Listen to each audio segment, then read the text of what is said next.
என் கூந்தல் தேவன் தூங்கும் பள்ளி அறையா அறையா மலர் சூடும் வயதில் என்னை மறந்து போவதுதான் முறையா நினைக்காத நேரம் இல்லை காதல் ரதியே ரதியே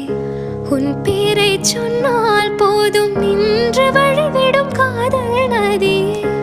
என் சுவாசம் உன் மூச்சில் உன் வார்த்தையின் பேச்சில்